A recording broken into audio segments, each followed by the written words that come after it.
Discovery and awakening. Captain Ilara Voss stood at the viewport of the exploration vessel Horizon, watching the endless void of space drift by. 6 months into their mission to chart the outer reaches of the Sagittarius Arm, and the crew was growing restless. Discoveries had been minimal: a few promising exoplanets, an unremarkable asteroid field, nothing to justify the extensive resources poured into this expedition. Status report, Lieutenant Chen, Ilara called, not taking her eyes off the stars. All systems nominal, Captain, Chen replied from her station. Nothing on long-range scanners except cosmic background radiation.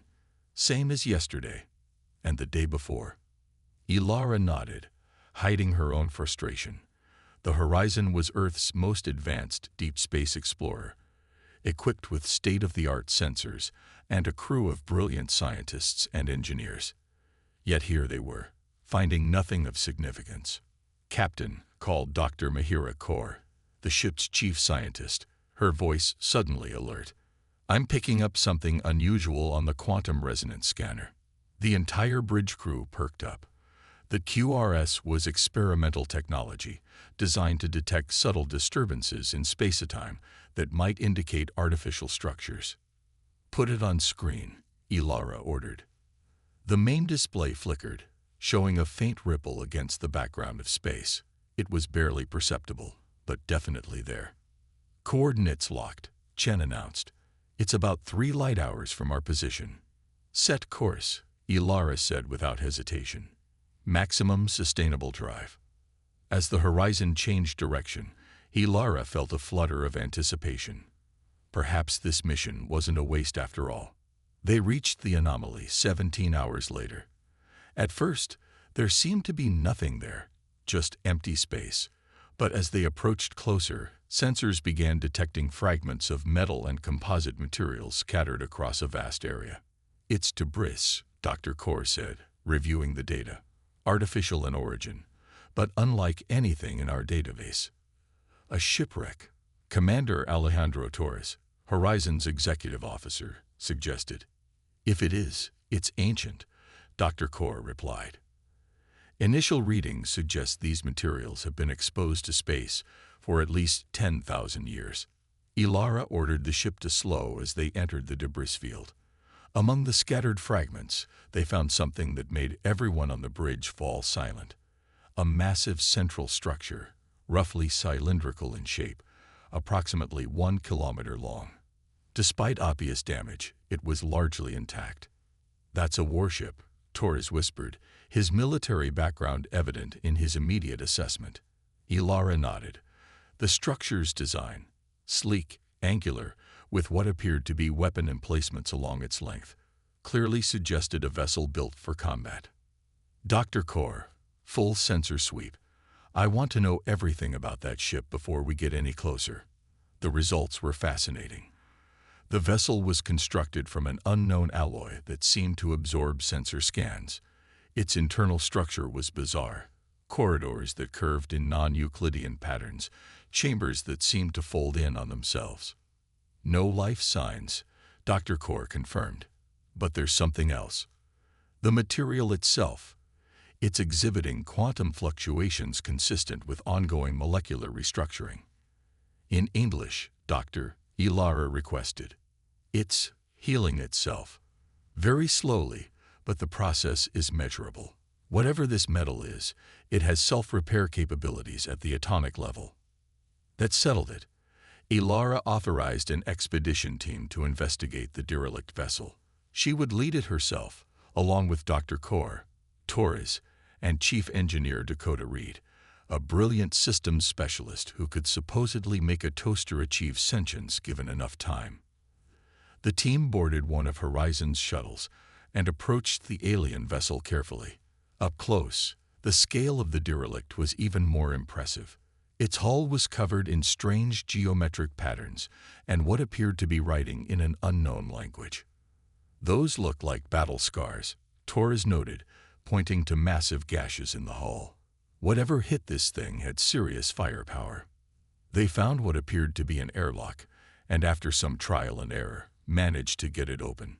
The interior was dark and cold, preserved by the vacuum of space. Their suit lights illuminated corridors that seemed to bend in ways that made Ilara's eyes hurt. The architectural principles here don't match anything in human design, Dr. Kaur noted. It's as if they had a completely different understanding of spatial relationships. They made their way deeper into the ship, documenting everything with their suit cameras. In what appeared to be the command center, they found data storage devices, crystalline structures embedded in what might have been control consoles. "We need to take these back for analysis," Dr. Kaur said, carefully extracting one of the crystals. As they continued their exploration, Chief Reed discovered something that changed everything. In a chamber deep within the ship, they found what appeared to be the vessel's power core, a spherical structure suspended in a containment field that was, impossibly, still active after millennia. "It's dormant, but not dead," Reed said, scanning the device with their equipment. "The energy signature is like nothing I've ever seen. It's not just an engine, Captain. It's something more." Before they could investigate further, Torres called them to another chamber. It contained a massive holographic display showing what appeared to be star maps. One section was highlighted, a spiral galaxy that looked disturbingly familiar. "That's the Milky Way," Dr. Kaur said quietly. "And that flashing point, I think that's our solar system." The implications were clear. Whoever had built this ship had known about Earth, long before humans had even developed writing. They returned to the horizon with samples, data crystals, and more questions than answers. Analysis of the materials confirmed Dr. Kaur's initial assessment. The alien alloy had self-repair properties that defied current scientific understanding. The data crystals were more challenging, but after weeks of work, Dr. Kaur's team managed to decode some of the information they contained. They called themselves the Sentinels, Dr. Kaur reported during a briefing. "From what we can piece together, they were a highly advanced civilization that existed approximately 12,000 years ago. This ship, they called it the Vigilant, was part of a defense fleet." "Defense against what?" Ilara asked. Dr. Kaur's expression grew grave. "They called it the Void, some kind of entity or force that consumed entire star systems. The records describe it as living darkness. The Sentinels fought against it for centuries before they were finally defeated." "And they knew about Earth?" Torres asked. "Yes, it seems they were monitoring developing worlds, perhaps looking for allies or attempting to protect younger species. The last entries in their logs indicate the Void had gone dormant after the final battle, but they believed it would eventually awaken again." The discovery prompted immediate communication with Earth Command. Ilara transmitted all their findings, expecting orders to return with their samples for further study. Instead, the response was dismissive. "Captain Voss," Admiral Hayashi's hologram said during their conference call, "while your discovery is certainly interesting from an archaeological perspective, I fail to see the strategic importance. Ancient aliens fighting a mythical darkness hardly warrants interrupting your mission. Admiral, with respect, the technology in this vessel is beyond anything we've developed," Ilara argued. "The self-repairing alloy alone could revolutionize our shipbuilding capabilities. Then by all means, collect your samples and continue your mission. But I won't authorize a full salvage operation based on ghost stories." After the call ended, Ilara found herself facing a difficult decision. Protocol dictated they mark the site for future study and move on. But something about the Vigilant called to her, a sense that they had stumbled upon something vitally important. "What are your orders, Captain?" Torres asked. Ilara looked at her executive officer, then at Dr. Kaur and Chief Reed, who had joined them for the call. "We're salvaging the ship," she said finally. "Not just samples, the whole thing. If Command won't recognize its importance, we'll simply have to show them." "That's against regulations," Torres pointed out, though his tone suggested he wasn't opposed to the idea. "Note my decision in the log, Commander. If there are consequences, they'll fall on me alone." Over the next several days, the Horizon used its tractor beams to secure the Vigilant.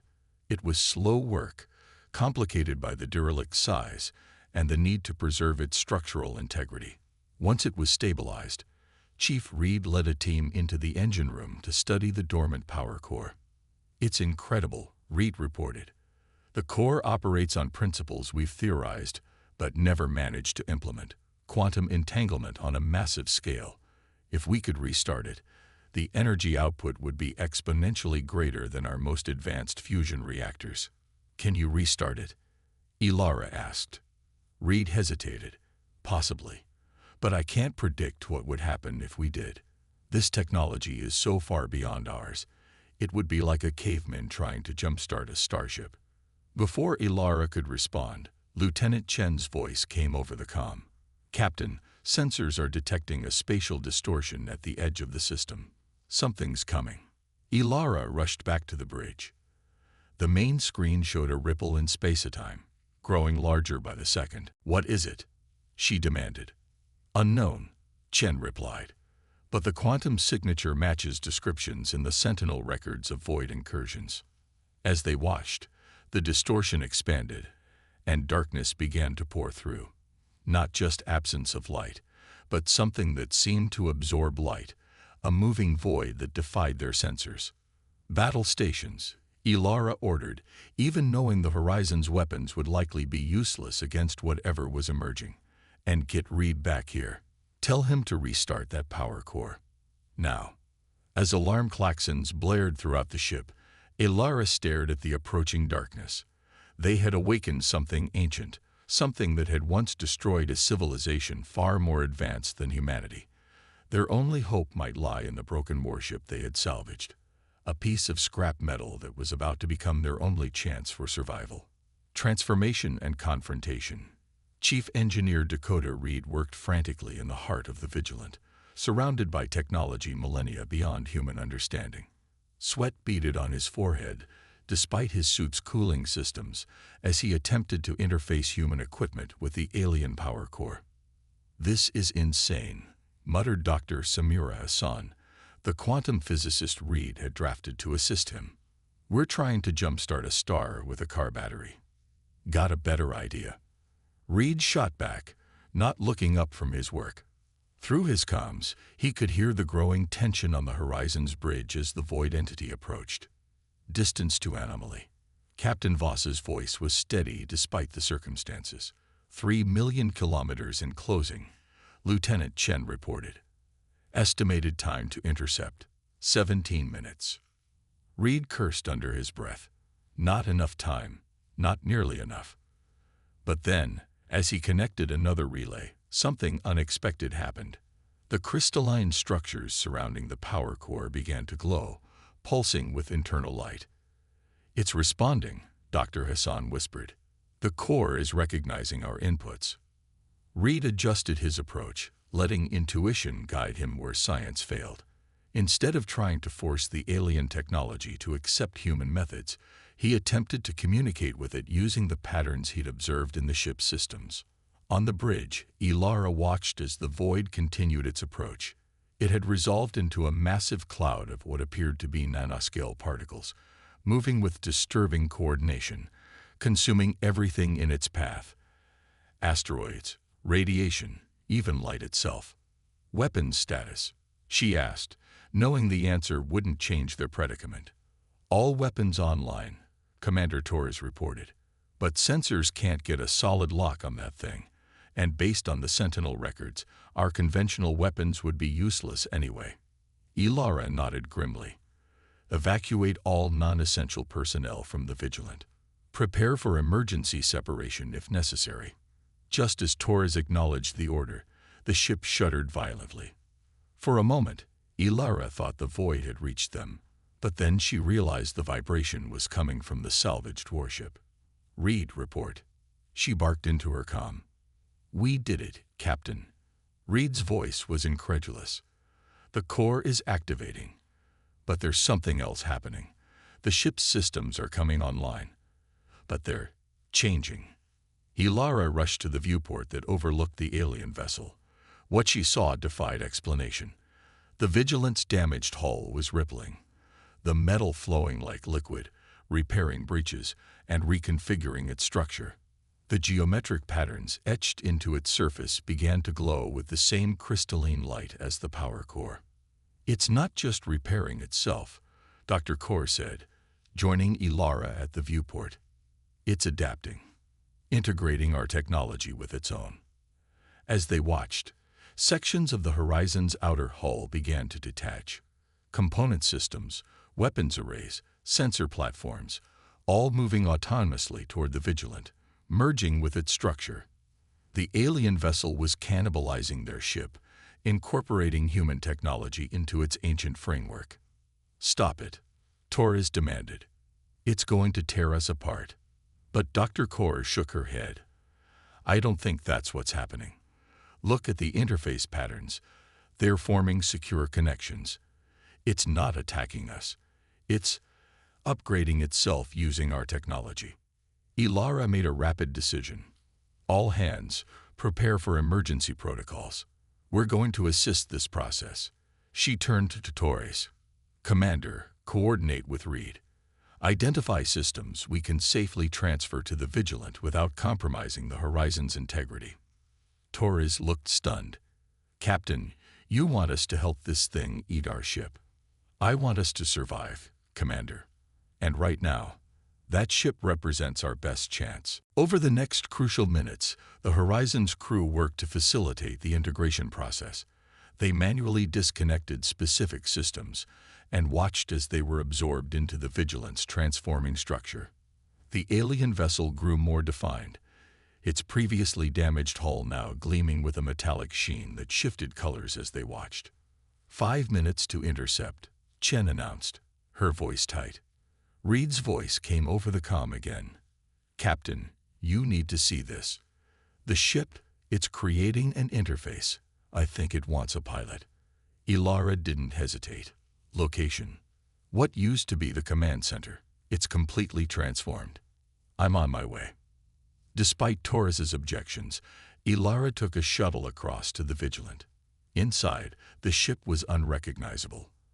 The corridors that had once bent in disorienting non-Euclidean patterns now seemed designed specifically for human navigation.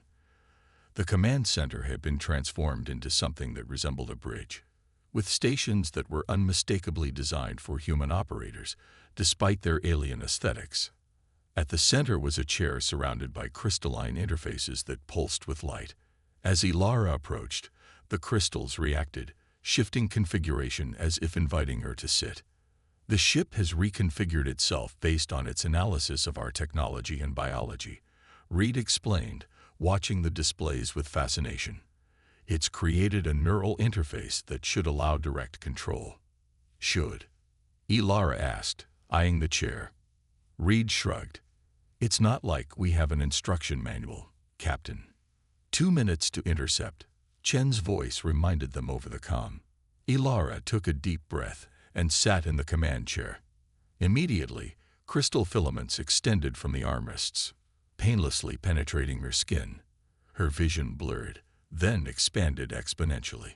Suddenly, she could see everything: the horizon, the approaching void, the stars around them, not through cameras or sensors, but as if the ship's hull was her own skin.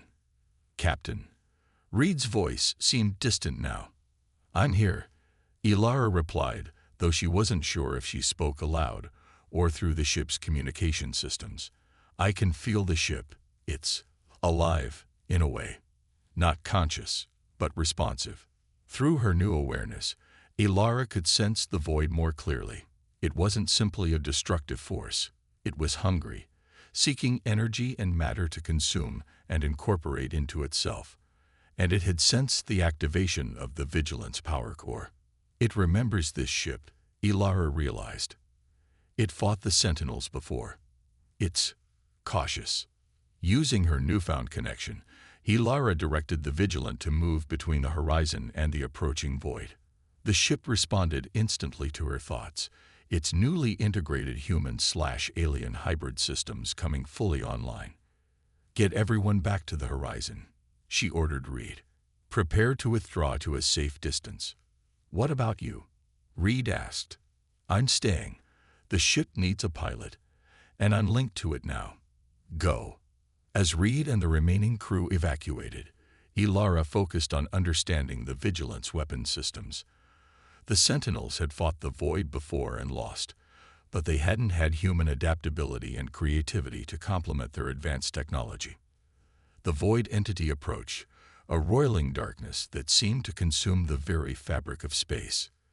Tendrils of shadow extended toward the Vigilant, testing its defenses.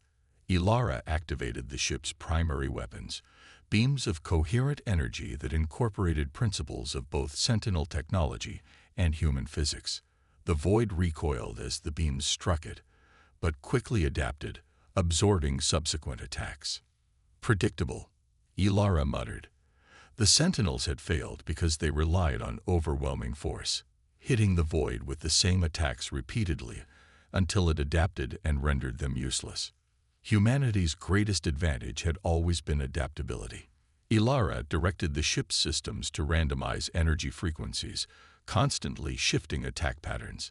Each time the Void adapted to one approach, she changed tactics, sometimes using pure energy weapons, sometimes kinetic projectiles enhanced by the ship's exotic materials, sometimes creating localized gravitational distortions that tore at the Void's nanoscale structure. The battle raged across the star system, a dance of light and darkness. The Void seemed confused by the ever-changing assault, unable to adapt quickly enough to the hybrid vessel's unpredictable strategies. From the horizon, now at a safe distance, the crew watched in awe as the Vigilant, no longer just an alien derelict, but something new, something that represented the best of both human and Sentinel ingenuity, fought against a force that had once destroyed an entire civilization. "She's winning," Torres said incredulously, watching the tactical displays. Indeed, the Void entity was shrinking, portions of its mass being systematically destroyed by the Vigilance attacks. But Ilara, linked directly to the ship's systems, knew the victory was temporary. This was just a scout, a fragment of the greater Void. There would be more coming. With one final, concentrated assault, combining all weapon systems in a precisely coordinated strike, Ilara destroyed the remaining mass of the Void entity. The darkness dissipated, leaving nothing but scattered particles that quickly degraded into harmless radiation. When the horizon reestablished contact, Ilara's voice was different, deeper, resonating with echoes of the ship's crystalline systems. "The scout is destroyed," she reported, "but it sent a signal before I could stop it. More will come." "Can you disengage from the ship?" Torres asked. "Return to the horizon." There was a pause before Ilara responded. "I'm not sure that's possible anymore. The integration is extensive, but that's not important now. What matters is that we found a way to fight the Void." In the days that followed, the transformed Vigilant and the Horizon traveled together back toward Earth. Engineers and scientists worked to understand the hybrid technology, hoping to replicate it before the Void arrived in force. Ilara remained connected to the ship, gradually learning to separate her consciousness from its systems for brief periods. During one such moment, she met with her senior officers in what had once been the Vigilance Command Center, but was now a strange blend of human and Sentinel design. "What we've created here is just the beginning," she told them. "The Sentinels had the technology, but lacked our adaptability. We have the creativity, but lacked their advanced science. Together, we might succeed where they failed." "You're suggesting we build more ships like this one?" Torres asked. Ilara nodded. "Not just ships. The principles we've discovered here could transform all our technology. The Void is coming, and when it arrives, humanity needs to be ready." As she spoke, the ship hummed around them, no longer just a piece of salvaged metal, but a symbol of what humanity could achieve, taking the forgotten legacy of a fallen civilization and transforming it into something new, something stronger. The scrap metal had become a war machine, and with it, humanity had gained a fighting chance against the darkness that had once consumed the stars.